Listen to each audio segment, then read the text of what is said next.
C'est très gratifiant de savoir qu'on peut amener de la valeur dans une entreprise, dans un cadre, en étant soi-même. Enfin, je me dis, le temps que j'ai perdu, essayer de me dire qu'il fallait que je rentre dans une boîte. Ouais.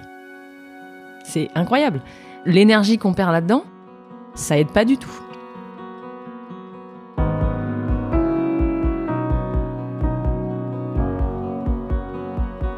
Bienvenue dans notre podcast Culture Talent. Je suis Florence Hardy, créatrice du Labo des Talents.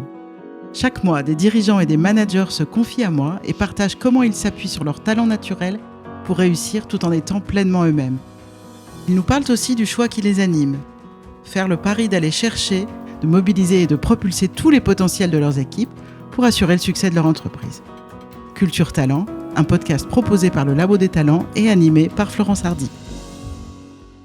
Bonjour et bienvenue dans Culture Talent. Aujourd'hui, j'ai le plaisir d'accueillir Marine Descarcins. Bonjour Marine. Bonjour Florence. Je suis ravie de t'avoir. On se connaît bien et on va apprendre beaucoup de choses sur toi. Mais avant ça, je vais peut-être dire tout simplement que tu es actuellement Business Process Owner au sein d'un groupe international dans le secteur médical. Donc ce groupe a des filiales partout dans le monde. Et ce qui est intéressant, c'est que c'est une entreprise pour qui tu as travaillé il y a quelques années. Et puis tu es parti voir de nouveaux horizons. Et ils sont venus te rappeler, et moi je pense qu'ils sont venus te rechercher dans ce rôle-là spécifiquement, parce que ça parle de ta contribution unique et de tes talents. Donc on va explorer ça petit à petit, mais c'est assez remarquable. Est-ce que tu veux te présenter un peu plus largement que dans le rôle de BPO ? D'ailleurs, ça veut dire quoi, BPO ? Merci de m'accueillir Florence, ça me fait très plaisir d'être ici. On a pas mal travaillé ensemble sur ce podcast, donc c'est un honneur de faire partie de tes invités. Tu parlais de mon rôle de BPO, un business process owner, c'est avant tout quelqu'un qui vient au contact du business, qui vient essayer de comprendre les enjeux et qui tente de trouver un commun accord. Donc, comme tu l'as dit, plusieurs filiales dans différents pays, donc qui ont différentes façons de travailler.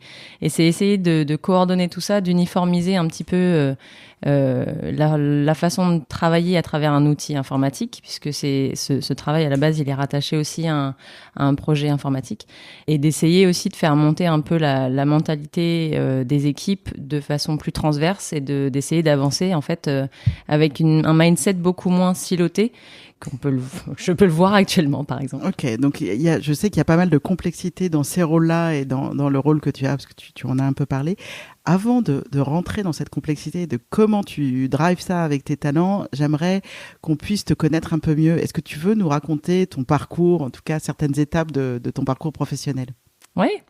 C'est un parcours un peu atypique, comme tu le sais. J'ai fait une école de management post-bac, ne sachant pas trop où aller, avec la volonté d'aller au plus large, entre guillemets. Ouais, comme beaucoup de personnes qui ont la chance de pouvoir poursuivre des études supérieures, c'est bon, alors qu'est-ce que je vais faire qui me fermera aucune porte ? C'est ça. Et le fait est que les virages, j'en ai pris quelques-uns. Alors raconte. Donc j'ai fait une année d'échange d'abord en Inde. Donc je suis partie à 19 ans en Inde, à Chandigarh, au nord de New Delhi, et ça a été assez marquant dans la suite des événements, forcément.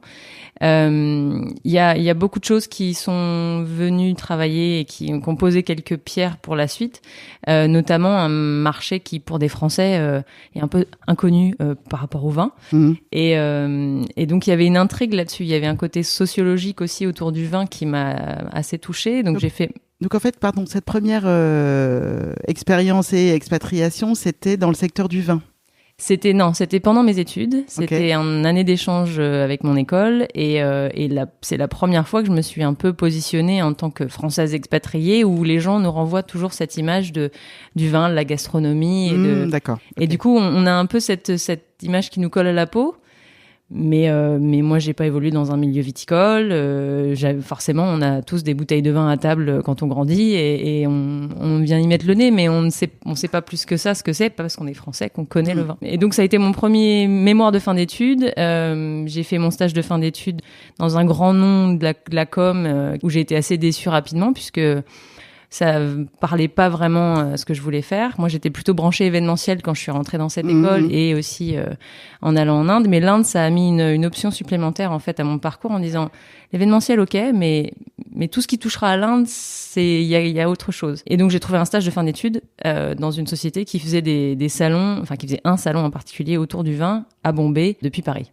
Alors après, une des grandes étapes de ce parcours, c'est que tu pars en Australie. Ouais. Peut-être que j'ai zappé des choses. Non, raconte un peu le départ, parce que pareil, une Française du nord de la France partir en Australie, c'est pas tout le monde. Non, mais pourtant c'est drôle parce que quand je suis rentrée en école de management, je rêvais de partir en Australie. C'était plutôt que d'aller en Angleterre faire mon échange, l'Australie c'était un peu l'Eldorado, quoi, le partir le plus loin possible d'une certaine façon. Mais bon, l'Inde a été un step pour arriver là.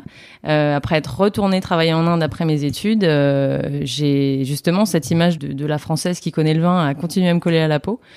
Et du coup, j'ai décidé d'aller faire un VIE dans un marché plus mature sur le vin, pour apprendre ce milieu, pour apprendre le vin et le business aussi autour de ça, et peut-être revenir en Inde à un moment donné pour pouvoir faire quelque chose autour de ça. Et le VIE que j'ai trouvé, c'était en Australie. Donc j'ai passé 2 ans et demi là-bas. Et en rentrant, un de mes clients m'a proposé de développer l'export pour lui avec des petites sociétés australiennes, des petits domaines australiens. Alors que j'étais partie avec un très gros négociant français, ça me correspondait un peu plus d'aller justement parler un peu de l'authenticité des vignerons, du terroir derrière chaque. Donc c'est pas banal, hein, quand même. Je voudrais souligner une Française qui revient d'Australie, qui monte depuis la France toute l'activité d'export pour le compte de vignerons australiens. Et quand on parle d'export, on parle de tous les pays du monde hors Australie, finalement. C'est bien ça? C'est ça. Ok, donc ça, tu fais ça pendant un certain temps. Et ensuite? Et ensuite, au bout de 5 ans, j'avais besoin de faire autre chose, de voir autre chose. Et j'ai eu l'opportunité de travailler pour un négociant dans le sud de la France sur une mission de conseil. On est venu me chercher sur une mission de conseil pour faire un audit à la base. Et puis le fait de rentrer un peu plus dans la stratégie de l'entreprise, dans les compréhensions, les dynamiques justement entre les équipes, ça a réveillé quelque chose. Et donc j'ai un peu quitté ma petite bulle du vin pour rentrer dans le conseil et accompagner ce vigneron et commencer d'autres missions justement. Et c'est là que j'ai commencé à travailler comme BPO au sein de ce cabinet. Ça a réveillé quelque chose dans la structure et être un petit peu plus dans les compréhensions de dynamique, mais tout en étant à l'extérieur de cette dynamique. Très important. Okay. Super. Alors, revenons aux talents. À quel moment tu découvres tes talents et qu'est-ce que ça te fait? Qu'est-ce que ça change pour toi? Alors, je découvre mes talents justement pendant cette session australienne depuis Paris où on s'est connus et on a découvert ensemble avec plusieurs amis, plusieurs collègues aussi les talents à travers tes ateliers. Et cette découverte, ça a d'abord été mais bien sûr, mais okay. C'est bien sûr. Mais c'est bien sûr, pour toi, c'était ça. C'est quoi ton top 5? Mon top 5, c'est Woo, donc Winning Other Over. Ensuite, Activator, Adaptability, Contexte et Empathie. C'est toi, c'est tout à fait toi, mais encore, qu'est-ce que ça enclenche et qu'est-ce que ça te permet de changer ou de faire différemment ou de bonifier? Déjà, forcément, l'activateur et le Woo, c'est tout de suite, on rentre dans le jeu, on va tout de suite vers l'autre et vers les situations un petit peu, même si elles sont un peu inconnues. Donc ça, l'Inde, c'en était un bon exemple. L'Australie, c'est pareil. Changer encore de carrière, c'était encore une autre histoire. Alors concrètement, pour toi qui as activateur et Woo en tête de profil, qu'est-ce que ça donne quand tu arrives dans une équipe internationale et dans un contexte que tu ne connais pas du tout et auprès de gens qui ne te connaissent pas?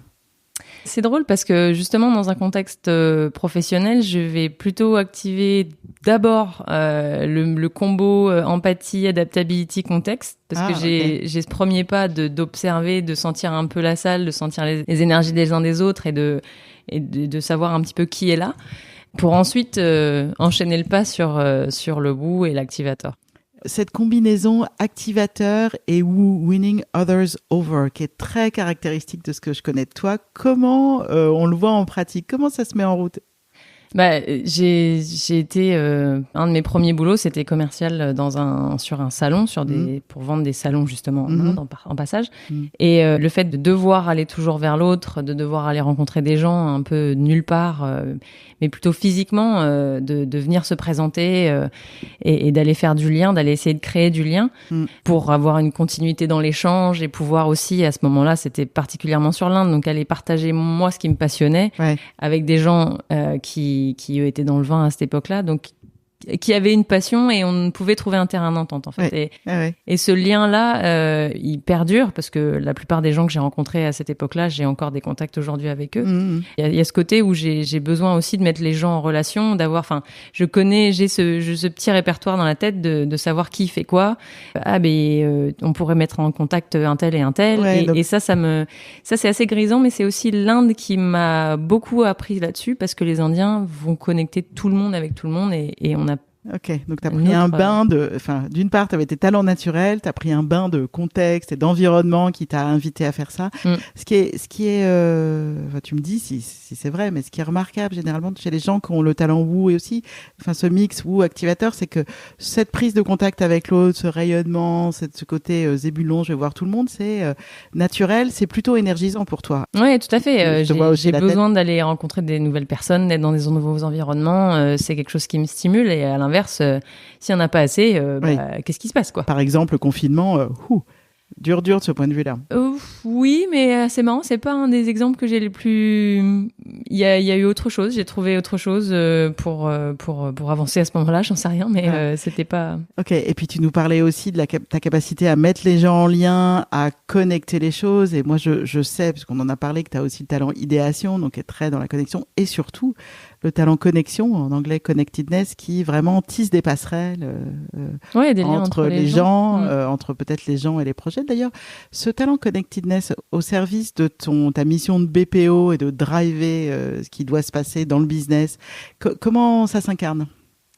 Je pense que je bouscule un petit peu les codes et les gens pour justement faire en sorte que les gens travaillent plus ensemble, de travailler sur il y a une multitude de petits sujets qui sont, comme dirait un de mes collègues, parasites au quotidien, qui s'imbriquent dans tellement de choses en fait, on sait plus par quelle boule prendre, mais si on s'y met tous, et si on se met tous ensemble sur ces sujets-là, on arrive en fait à tacler énormément de sujets et à avancer en fait, à faire passer ces sujets à côté et de pouvoir aussi amener un maximum de solutions et de règles au business pour qu'ils puissent avancer au quotidien, qu'ils sachent quoi faire. Alors évidemment, c'est pas nous qui leur apprenons quoi faire, mais d'avoir une compréhension et une règle de ce qui serait OK pour l'ensemble du groupe et qui est... Et donc faire avancer tout le monde dans le sens du projet, qui est en l'occurrence un projet quand même d'une grande envergure. Je suis curieuse de savoir, parce que je sais que tu as eu des conversations avec des personnes, notamment au moment de ton retour à ce rôle-là, et puis plus récément. Quel est le feedback qu'on te donne et qu'est-ce que cette entreprise et ses dirigeants apprécient chez toi ? Une certaine énergie. Mon énergie, une capacité aussi à un peu bousculer les choses. Je leur dis souvent, le fait de pas être dans la structure de l'entreprise aussi me permet de ne pas trop jouer avec la politique et d'aller dire aux gens ce qui doit se dire, sans être un petit peu coupé dans les coins de couloir. Mais si mon M+1 dit ça et mon M+2 voilà, donc quoi, une forme d'audace et d'honnêteté aussi. Oui. Dans tes talents, dans ton top 5, tu as un talent qui est pas si fréquent, qui est le talent adaptabilité, qui est peut-être un peu un super pouvoir caché, qui est pas toujours facile à discerner vu de l'extérieur, mais j'aimerais que tu nous racontes comment toi tu le vis et comment cette capacité à aller avec le flow, à être un peu comme une rivière, très fluide, comment ça fait une différence ? Moi, je le vois dans tous les aspects de ma vie, partout au quotidien, et c'est impressionnant parce que on a parlé de l'Inde et de l'Australie.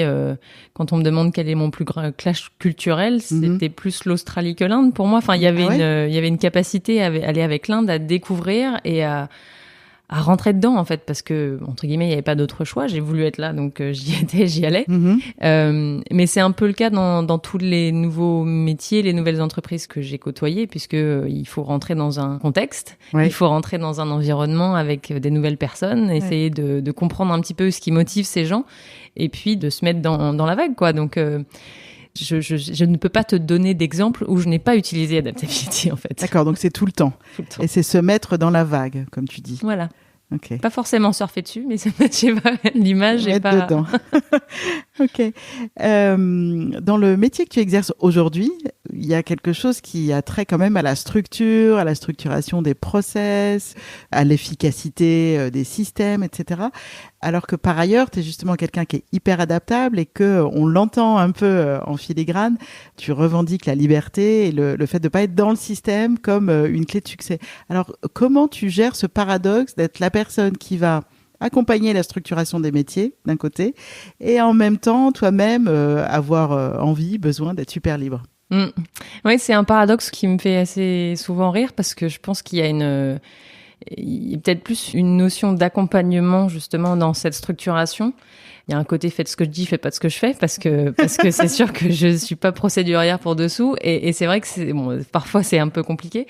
Mais l'idée d'accompagner les gens, de prendre les choses, le sujet à sa source, les accompagner dans le changement aussi, de les prendre tout de suite à la source, de leur poser les bonnes questions et de les informer des étapes qu'on va faire pour arriver un petit peu à cette voilà ce on en est sorti. Ça ne répondra pas aux besoins de tout le monde, mais on a essayé de voir au plus large avec d'autres enjeux. Et voilà la marche à suivre, quoi. Tu te retrouves de fait à coordonner des équipes dans différents pays sans avoir aucun lien hiérarchique sur eux à double titre. Il n'y a pas de lien hiérarchique. En plus, tu es extérieur, donc ça renforce.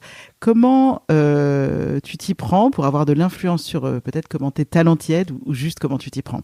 Je pense qu'il y a des échanges, surtout avec les filiales qui sont le plus loin, l'anglais aidant largement, mais de pouvoir essayer d'avoir des échanges parfois un peu off avec les uns les autres aussi quand c'est nécessaire, parce qu'on n'est pas sur les mêmes créneaux horaires. Donc, et en fait, il y a une confiance qui s'est installée, que ce soit avec les équipes, que ce soit avec les différentes personnes de la direction aussi, où voilà, s'il y a un échange, il y a forcément à un moment donné un échange un peu plus personnel. Forcément, c'est comme tout le monde, ça va toujours mieux quand on accroche. Est-ce que je peux faire quand même un lien avec tous ces talents d'influence qui embarquent, qui donnent le tempo, qui emmènent le mouvement? L'empathie est quelque chose qui est plus, je dirais, doux peut-être, en tout cas, qui sait ressentir ce que ressent l'autre et je me demande si ça t'aide aussi à débloquer, à créer ces relations one-to-one. Oui, parce que on sent l'énergie de la pièce, quoi. Quand on arrive quelque part, on sent ce qui se passe et on voit les dynamiques aussi. Donc, alors ça aide à pouvoir se rapprocher des uns et des autres et à essayer de prendre le tempo quand il faut ralentir ou pas. Et puis il y a d'autres moments, c'est plutôt difficile puisque il y a cette notion où on doit avancer et on sait que certains sont en difficulté. Comment les aider, c'est encore autre chose et parfois ça vient nous mettre un peu nous-mêmes en difficulté parce qu'on a ce besoin et cette demande d'avancer quand l'autre est là en disant mais doucement quoi, doucement, moi je peux pas aller plus vite que la musique. Et là il y a un peu le côté activateur qui parfois a envie de prendre le dessus et bon, allez on y va. On y va. Ok. Dans toute cette réflexion, je sais que tu as vraiment pris tes talents à bras le corps d'une certaine manière et qu'on en parle à chaque fois qu'on a l'occasion. Je reconnais en toi une vraie ambassadrice de cette démarche. Qu'est-ce que tu dirais que ça t'a permis de faire, de changer, d'évoluer? Comment tu dirais que tes talents ont peut-être maturé avec cette réflexion que tu fais sur toi? M'approprier clairement qui je suis et ce que ça apporte, ce que ça m'apporte à moi, ce que ça apporte aux équipes, ce que ça apporte aux gens avec qui je travaille ou que je fréquente. Ça m'a aussi permis de voir un peu chez eux justement des traits que je n'ai pas et qui sont hyper complémentaires et des besoins qu'ils peuvent avoir pour justement essayer de pouvoir voir comment travailler au mieux avec eux, ce dont ils ont besoin, ce dont moi j'ai besoin, et là où il y a justement peut-être une distance sur laquelle il faut qu'on discute, quoi. Ouais, d'ailleurs, plus récemment, là, tu as introduit cette approche talent dans ton équipe, alors équipe au sens équipe projet. Comment tu as fait? Je crois que tu as proposé Oui, j'ai proposé parce que il y avait aussi parfois des dynamiques un petit peu compliquées au sein de l'équipe et j'essayais de comprendre, enfin, il y avait un côté essayer de comprendre ce qui se passe et aussi peut-être donner les clés, parce que pour moi, j'ai toujours trouvé que les talents, c'était vraiment une clé pour se réapproprier ses forces dans un environnement qui parfois nous met à mal, où on se met nous-mêmes à mal à se dévaloriser, quoi. Initialement, c'était ça le sujet, et puis en fait, en leur faisant faire ce test, on s'est retrouvé avec 2 personnes de l'équipe qui ont les mêmes 5 talents. Incroyable, parce que c'est très rare. Et du coup, la dynamique était encore plus claire, parce que il y a forcément, quand il y a 2 personnes qui ont la même vision, en tout cas les mêmes besoins et le même prisme sur le monde. Exactement. Quand il y a quelqu'un qui est complètement à l'opposé, on comprend pourquoi il y a des fois des tensions. Ouais. Alors, qu'est-ce que ça a changé dans vos collaborations? tu connais le côté achiever dont on parle souvent ensemble. Achiever, réalisateur, un talent plutôt fréquent, des gens qui fonctionnent à la to-do list, c'est ça, à la tâche et qui ont une capacité de travail juste incroyable. Ouais. Et qui m'ébahissent, quoi, dans le OK, j'ai une to-do list, tac, ça c'est fait, quoi. Et avoir un petit peu cette façon de travailler, dire OK, donc toi, t'es satisfaite parce que il se passe tout ça, très bien. OK, super. Si tu as besoin que je te donne des wins, je te donnerai des wins. Il y a pas de problème. Donc il y a déjà cette partie-là qui est importante et puis ensuite d'autres qui sont beaucoup plus sur le relationnel. Donc vraiment de comprendre quand les gens il y a un truc qui avance pas parce qu'il y a un sujet relationnel avec quelqu'un ou qui sont mal positionnés qui les heurtent, quoi, et qui font qu'ils sont bloqués dans cette situation. Ça m'amène à te poser aussi la question que je pose rarement, mais comme toi, tu connais extrêmement bien tes talents. Quelle relation tu as ou qu'est-ce que ça t'a fait pour toi de voir les talents que tu n'avais pas ? J'en ai quelques-uns qui justement sont achievers et assez loin, des learners et compétitions, le côté harmonie, c'est des talents qui pour moi sont, enfin, je le vois chez les autres. On a pu travailler ensemble avec d'autres personnes qui les ont. Et moi, j'ai pas ça du tout. Mais du tout. Et alors, est-ce que ça t'a déçu, posé problème à un moment donné? Comment encore une fois, il y a un côté oui, ça c'est sûr, c'est moi. Enfin, ça je les ai pas et c'est assez clair. C'est clairement pas moi. Donc, t'avais pas de revendication de ça. C'est difficile au début parce qu'on se dit oui non, j'ai vraiment pas ça. Mais du coup, comment je fais pour travailler, pour évoluer? Enfin, on se remet aussi en question en se disant mais quand on parle des points faibles, justement, comprend mieux pourquoi ces choses-là, ça peinait versus travailler sur ce qui fonctionne vraiment chez moi et qui je suis. C'est un peu libérateur à un moment donné quand on fait un peu la paix avec ça aussi, quoi. Ouais, c'est ça. Donc, ne pas avoir compétition même quand on est dans des fonctions commerciales, c'est OK parce que tu fais autrement, c'est ça? Et ça explique tellement de choses. Comme quoi, par exemple? Parce que moi, je me suis jamais considérée comme une commerciale. J'avais une collègue dans mon premier boulot qui me demandait, mais ça faisait pas trop vendeur de tapis? Ah bah si. Pour moi, c'était, on peut pas faire ça. On peut pas vendre comme ça. Enfin, à quel moment, moi, je ne supportais pas cette façon de faire.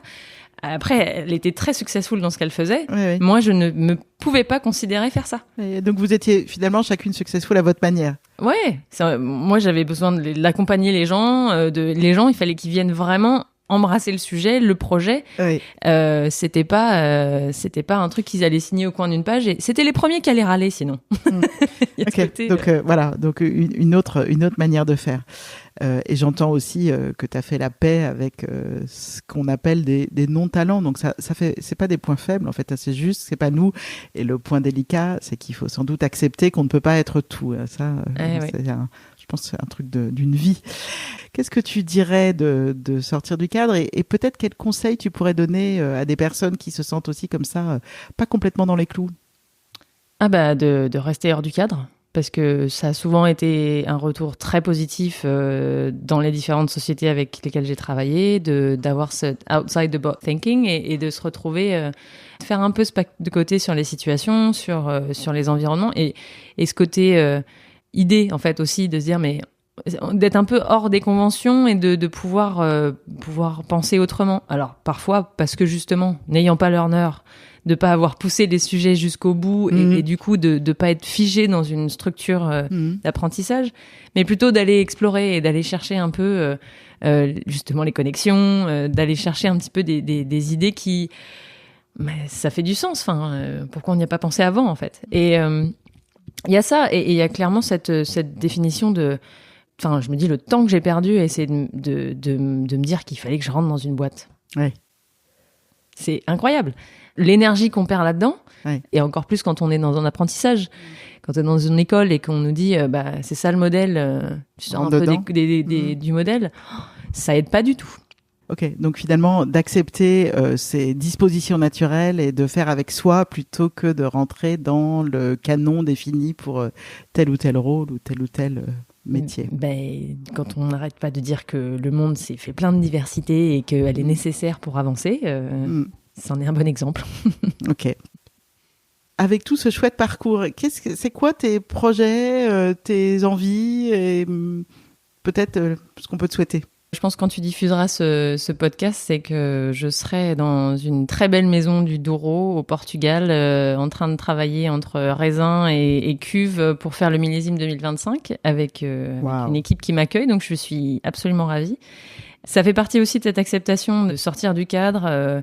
Je viens de faire une mission de presque 1 an pour une société qui a plein de bureaux à l'international. Et là, j'ai besoin de revenir à quelque chose de plus manuel, à aller nourrir quelque chose qui est plus de l'ordre de la passion et de recharger toutes ces batteries, justement, de recharger en énergie là où je l'ai senti un petit peu se vider ces derniers temps. Donc, c'est très enrichissant et c'est très gratifiant de savoir qu'on peut amener de la valeur dans une entreprise, dans un cadre, en étant soi-même, parce qu'honnêtement, cette société, elle m'a rappelé pour cette mission une nouvelle fois, parce qu'on a un très bon match. Ce que je leur apporte, c'est pas forcément ce qui est dans le cadre, mais justement, je pense que c'est ça qu'ils apprécient et qu'ils valorisent aussi. Et pouvoir à côté... se donner la liberté de faire complètement autre chose. Complètement autre chose, de pouvoir essayer d'équilibrer un petit peu, moi, mon niveau d'énergie comme ça. Voilà, et de nourrir cette liberté en changeant d'horizon. Donc, on te souhaite des bonnes vendanges et surtout un bon millésime. N'est-ce pas ? Hâte de goûter. Merci beaucoup, Marine, d'avoir accepté de prendre un peu de temps avant de partir pour partager tout ça avec nous. Merci, Florence. Merci d'avoir écouté cet épisode de Culture Talent. Au Labo des Talents, nous vous accompagnons pour découvrir et amplifier les talents individuels et collectifs. Si vous souhaitez en savoir plus, rendez-vous sur notre site www.lelabodestalents.fr et sur LinkedIn. Je vous souhaite une bonne journée à tous sous le signe de vos talents. À très bientôt.